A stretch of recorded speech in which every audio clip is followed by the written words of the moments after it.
145 അടിയാണ്. ഇത് 89 മൈലാണ് ഇതിന്റെ കാച്ച്മെന്റ് ഏരിയ. പിന്നെ ഇതാ നടുക്ക് കണ്ട ഒരു കുന്ന്, ആ സെന്റർ കാണുന്ന അതൊരു വെള്ളത്തിന്റെ നടുക്കൊരു ദ്വീപാണ്. അതിലൊരു 5 പേര് താമസിക്കാനുള്ള ഗസ്റ്റ് ഹൗസ് ഉണ്ട്. സ്ഥലത്തിന്റെ പേര് വീട്ടിക്കുന്ന് ഐലൻഡ് എന്നാ പറയുക. 5 പേർക്ക് 10,700 രൂപ. ഇവിടുന്ന് ഭക്ഷണ സാധനങ്ങൾ വാങ്ങിച്ചിട്ട് പോയി അവിടെ പോയി പാകം ചെയ്ത് കഴിക്കാം. ഞങ്ങൾ 5 പേര് ബോട്ട് തുഴഞ്ഞു കൊണ്ടുപോകാൻ ഞങ്ങൾ 5 പേരുണ്ടാവും.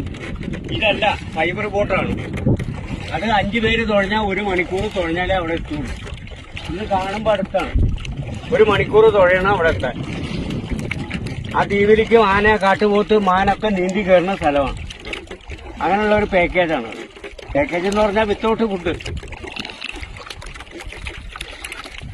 പിന്നെ ഇതിൽ ധാരാളം മുതലുണ്ട്, കണ്ടമാനം മുതലുണ്ട്, ഇഷ്ടംപോലെ മീനും ഉണ്ട്.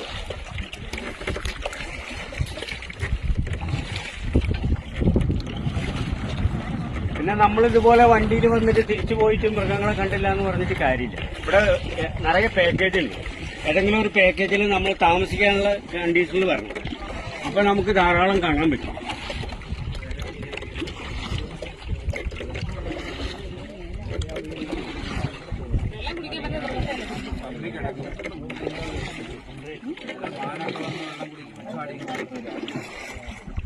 ഇവിടെ നല്ല season March, April, May, June നല്ല സീസണാണ്.